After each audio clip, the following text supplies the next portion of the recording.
So our reality is becoming more malleable. There's more light on the planet and we're gaining more mastery over our reality. So in the coming days, weeks, months, years, we're going to notice that our day-to-day life is going to become more like a lucid dream. Now, the part about changing everything and completely rewriting your contracts and even being able to change your physical appearance, how we used to do in Lemuria, let me see how to explain this to you. We're gaining more mastery. So, we've all been doing so much work and doing the internal alchemy and alchemizing our childhoods and working with the elements, earth, air, fire, water, and most importantly, ether. The ether is coming back online. That's kind of like the internet is kind of like the inorganic reflection back to the ether that we're all connected to. So it's kind of working all of these. It's not even just one thing that does it, but simply just that there's so many of us on the planet waking up now, bringing more light in, anchoring more light in through each of our own consciousnesses, mastering a relationship with the natural world, with the elements, with the planets. And as we gain mastery over, first we do our own shadow work, right? And we master the light on the inside. And then we begin to have a conscious relationship with everything. Say thank you to the water as we drink it. Say thank you to the river.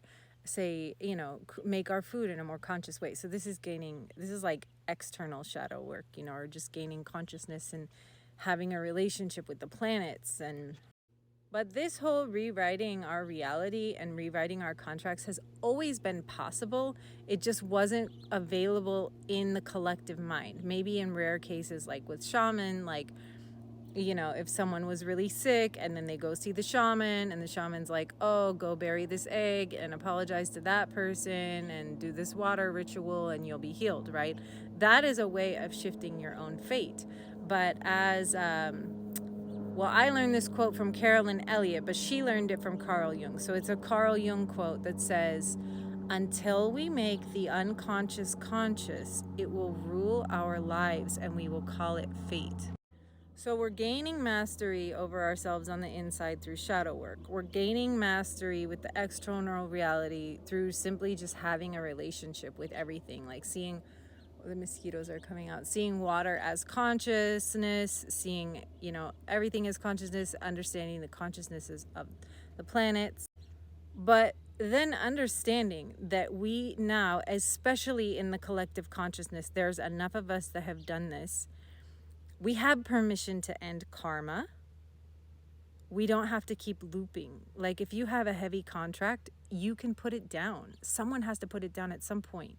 Like if you read a lot of the old Hindu texts or even some of the newer Hindu texts, the karma just keeps going. It just keeps going on and on and on and on and on and on and on and on and on and on. And I love the map of consciousness that the Hindus have gifted to the collective. I absolutely love it. And I've learned so much from that map of consciousness and understanding how karma works and all of that. However, and I'm not talking about this in a churchy way, but the message that Jesus was bringing, the good news, is that we don't have to keep looping in karma anymore. And he created a template for that. And I'm not talking about the martyr program or washing ourselves in blood, because honestly, I do not believe in human sacrifice. That part of it is a distortion. However, he overcame death. We actually don't even have to die. It has been revealed to me that some of us within our generation are not going to die. Now, this already exists. Like there's some yogis in some cave somewhere, people living 700 plus years. And this is going to be becoming more and more popular. And everyone who is vegan now in like 30 years is going to be moving to a pranic path. So there's more light coming onto the planet. There's more people who are stepping into their Christed form. So what is our Christed form? Our Christed form is when we have already learned our karmic lessons. It's like, okay, I don't need to learn what it feels like to be cheated on. I don't need to learn what it feels like to be a beggar. I don't need to learn what it feels like to torture someone or be tortured. Like, I don't need to learn that anymore. I'm willing to live in a way with kindness with everything. That's why when I see Disney movies or Disneyland, and they have like all the animals talking to them all happily, but everything's all plastic. It's like, that's not the way. If we really want the animals to talk to us, we have to come at them with love, you know? And with respect. I'm just talking about like the Disneyland rides. So I'm from California. My brother takes his kids to Disneyland all the time. He used to. They're getting bigger now.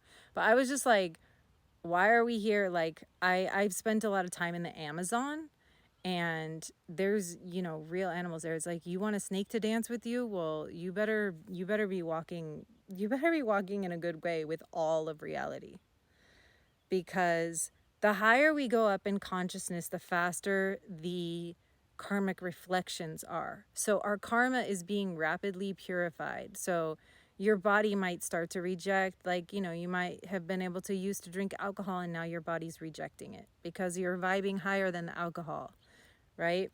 So as far as completely rewriting everything, it's a matter of being willing to put down the karma. And to put down the karma means to be in right relationship with everything all the time, and then to be abiding in contentment. And it's all just from right here and right now. Like, if people are talking about trying to get out of the matrix or quit their jobs or whatever, all of that happens right here and right now. It's not about like working harder so that we can get somewhere. No, it's about landing where we are and cultivating the frequency. So like when you say, I understand life is hard, like, it's expensive, it's I don't know, all of the strip malls and stuff are just ugly. I don't know what's hard for you, because you can vibe out of it, and that's how it's going to be. It's going to be inward, right relationship with yourself, right relationship with others. And then here's the magic key. Here's the sprinkle on top. Here's the real secret. In meditative states, being willing to release the set meaning of everything and enter into a state of playful creation. Can you feel it? Because we are all God, and we're all just making all this shit up as we go. And so we're making all this up. So whenever humans are watching like violent movies or dramatic movies or trashy stuff, they are opting into that reality. So it's like whoever's watching, you know, movies about violence or people cheating on each other, they're like, what is this like? Like, it's like as if their consciousness is still wanting to or needing to experience that as God, because God is so curious and God wants to experience everything. So as God, there's no set rules. Like, there's some templates that have been laid out for us, like the Christ template. That's what I'm working for in this lifetime. But I realize that I'm also an infinite creator, and I can make shit up as I go. And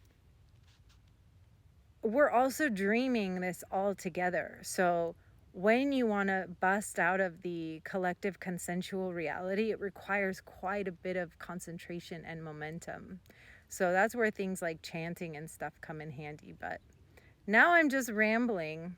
So let me know how that lands for you, and if there's something specific that you're trying to break out of, and I can see if I can like put myself in your shoes and like help you find the pathway. Thanks for tuning in.